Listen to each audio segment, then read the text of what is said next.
Hello à tous et bienvenue sur ma chaîne Union Body and Mind, la chaîne du renforcement du corps et de l'esprit. Aujourd'hui, on se retrouve ensemble pour aborder les émotions. Comment mieux gérer nos émotions? Comment faire quand on est pris par des émotions pour ne pas justement se laisser contrôler par elles? Et comment, en pratico-pratique, on fait pour se laisser traverser par les émotions sans être impacté et sans impacter les autres?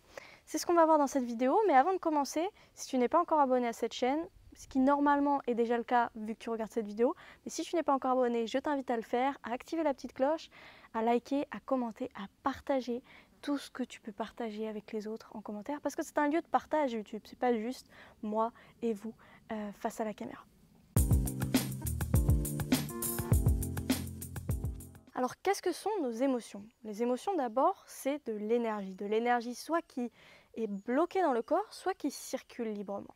Quand c'est bloqué dans le corps, ça provoque des déséquilibres, des disharmonies, voilà, c'est pas des blocages, donc c'est pas ce qu'on veut. Au contraire, on veut que ça circule librement. Notre vie est une succession d'émotions, c'est-à-dire qu'on ne peut pas couper aux émotions.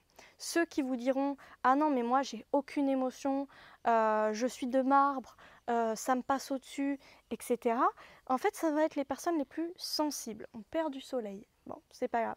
Donc ça va être les personnes les plus sensibles, simplement parce qu'elles se mettent une carapace autour d'elles pour éviter d'être touchées par des émotions trop fortes. Donc, les émotions, vous en avez à chaque moment de votre vie. Que vous fassiez quelque chose de totalement lambda et quelque chose qui vous provoque une émotion forte. Maintenant, il y a différents stades d'émotions. Il y a les émotions neutres, les émotions fortes, les émotions hautes. Émotion neutre, ça va être par exemple, je vais chercher le courrier. Voilà, ça ne me procure ni une joie immense, ni quelque chose qui me fait chier. Donc, voilà, c'est quelque chose de neutre, à moins que j'attende un colis super important. Dans ces cas-là, c'est différent, mais on va partir du postulat où juste je vais chercher mon courrier. Donc ça, c'est les émotions neutres. Les émotions hautes, ça va être au contraire, par exemple, je vois mes amis, je fais une fête, je m'amuse, je suis enthousiaste, etc. Ça, c'est une émotion haute. Et puis dans les émotions hautes, vous aurez colère, bien évidemment, les émotions moins agréables. Donc maintenant, on va être obligé de savoir les gérer, vu qu'on ne peut pas éliminer les émotions, parce que c'est une autre manière de se protéger, et ne pas avoir d'émotions, c'est la pire des émotions, donc je ne vous conseille pas de faire ça. Donc on va devoir savoir mieux les gérer. Il y a deux manières qu'on utilise, malheureusement, pour gérer nos émotions, qui ne sont pas forcément les bonnes. La première manière, c'est de refouler, de prendre sur soi. Ah, un tel m'a dit quelque chose qui m'a pas fait plaisir, je fais glurp intérieurement, je me dis c'est pas grave, prends sur toi, relax, fais genre que tout va bien, que ça t'a pas touché. Donc ça, c'est je refoule, glurp. Le problème de cette méthode-là, c'est que, ok, je le fais une fois, puis je le fais 2 fois, 3 fois, 4 fois, et j'accumule, et j'accumule, et j'accumule. Et à force d'accumuler, il y a un moment où ça va craquer. Si vous voulez, c'est comme une pile de dossiers que vous aurez sur votre bureau, et vous accumulez les dossiers au fur et à mesure, et vous les triez jamais. Et au bout d'un moment, il y a le dossier dessus, hop, qui vient, et là, votre bureau, il tombe, il s'écrase, et il se casse parce qu'il n'a plus la force de soutenir autant de dossiers. C'est la même chose, vous accumulez ici des dossiers sur vos épaules, et au bout d'un moment, vous allez craquer, vous allez tomber à terre parce que c'est trop. Et ça, c'est vraiment le problème du refoulement, c'est qu'on va prendre sur soi, qu'on va accumuler, et c'est par l'accumulation qu'on va craquer. Et le problème aussi de cette méthode-là, d'une certaine manière, c'est qu'on va rejeter la faute sur la dernière chose, sur le dernier dossier que l'on a mis tout en haut. Et souvent, c'est pas le dernier dossier qui est tout en haut qui est la cause de votre chute. Vous voyez ce que je veux dire?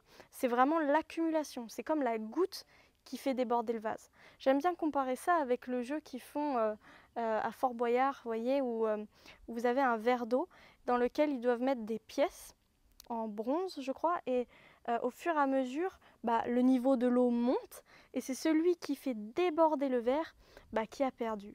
Et c'est un petit peu ça en fait, c'est que on va accuser la dernière pièce qui a fait déborder le verre du débordement, alors qu'en fait il y a toutes les autres pièces qui étaient avant, qui étaient la cause première de ce débordement. Donc voilà comment on accumule et au bout d'un moment on explose et ça c'est pas ce qu'on veut. Souvent quand on utilise la technique du refoulement, on tombe en burn-out et on développe des pathologies internes, c'est-à-dire qu'on va s'en prendre à notre propre corps parce qu'au bout d'un moment, des émotions qui stagnent dans notre corps, ça vient provoquer des maladies, faut pas croire.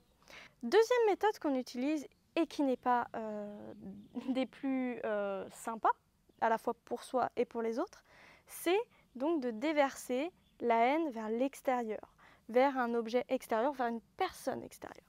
Donc par exemple, j'ai une journée de merde, je rentre du boulot et je vais me mettre en colère contre la personne que j'ai en face de moi, parce que c'est la seule personne contre qui je peux être en colère à ce moment-là. Donc hop, je déverse ma haine, je déverse ma haine.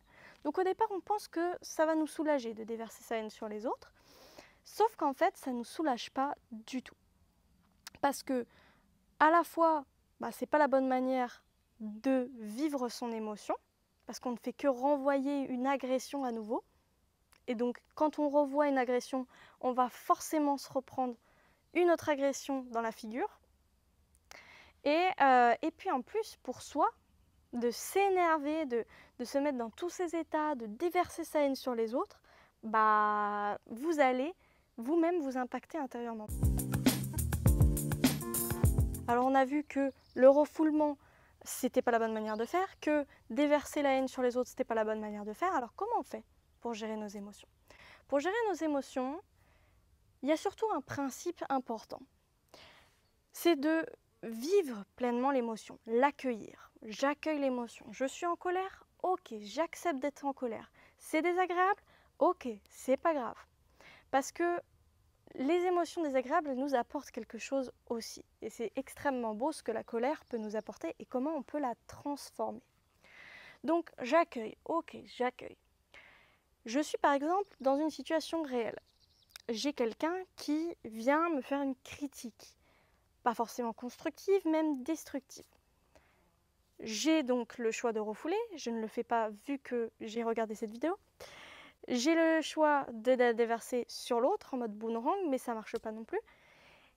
Et sinon, j'ai le choix de me laisser traverser par l'émotion, de dire ok, attends, juste j'ai besoin d'un moment tranquille, tout seul, je vais m'éclipser. Et là, je vais vivre cette émotion comme quand j'étais petit.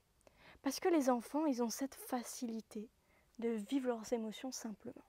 Et en fait, il n'y a pas de technique particulière pour vivre ces émotions. La seule manière, c'est de le faire simplement. C'est-à-dire, je suis en colère, et bien, je suis en colère, j'incarne la colère vraiment. Pas forcément avec les autres, avec moi-même. Je vais aller peut-être dans la nature et commencer à pousser des grognements, peut-être des cris d'animaux, peut-être du chant. Peu importe, je fais bouger mon corps avec de la danse, comme je vous avais parlé dans ma dernière vidéo avec la danse intuitive. Je fais circuler l'émotion à travers le corps pour qu'elle retourne vers la terre. Est-ce que vous avez déjà vu des animaux qui, après un stress extrême, par exemple des prédateurs les pourchassaient pendant plusieurs kilomètres et tout d'un coup, c'est bon, ils les ont semés et là, ils évacuent leur stress. Et qu'est-ce qu'ils font? Ils tremblent. Ils tremblent, donc ils utilisent le mouvement physique du corps, souvent près d'un arbre, et hop, et ils se déchargent à la terre. C'est pas compliqué en fait. Et ces animaux-là, ils déchargent leurs émotions à la terre avec le mouvement physique et en étant en connexion avec la terre évidemment. Donc, pas très compliqué en soi. Il y a une technique que vous pouvez utiliser si vous êtes dans un boulot où vraiment il faut être carré, voilà, il ne faut pas déborder, etc. C'est de sentir comme un arbre, si vous voulez, cette émotion qui vous traverse tout du long et qui part vers la terre dans vos racines. Et hop, vous relâchez à la terre et vous dédiez à la terre cette émotion parce que vous savez que la terre va toujours transformer en positif, va recycler cette émotion en quelque chose qui va vous nourrir à nouveau. Donc vous relâchez, vous dites ok, ça ne veut pas dire que vous le refoulez, hein. Ça veut dire vraiment là, je le mets hors de moi, je le vis intérieurement, je le fais circuler à travers moi et après, hop, quand c'est bon, je relâche. Et ça c'est top, c'est comme un mouvement de respiration si vous voulez. J'inspire, je suis en colère, j'expire, je relâche ma colère à la terre. Vous pouvez faire ça plusieurs fois, rien que par la respiration, vous pouvez influencer vos émotions.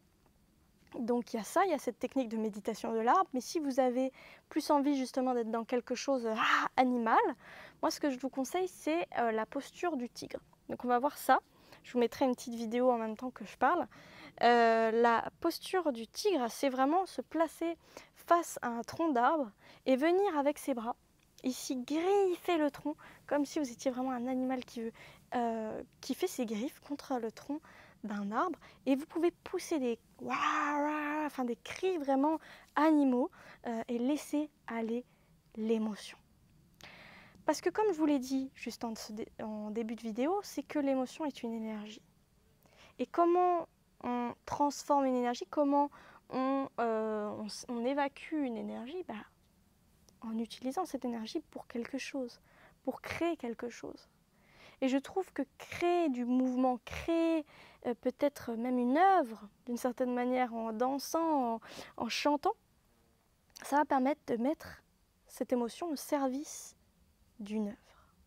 Et donc ce ne sera plus juste l'émotion pour l'émotion, ce sera l'émotion pour créer, l'émotion créatrice.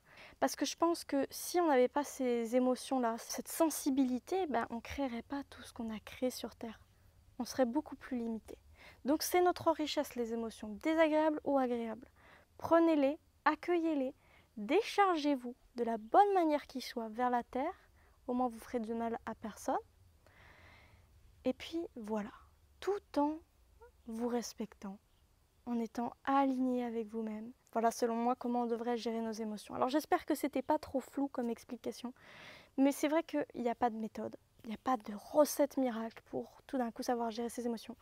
Il y a vous et vous-même et voir qu'est-ce qui est le plus écologique pour vous. Voilà, je vous dis à très bientôt sur Union Body and Mind.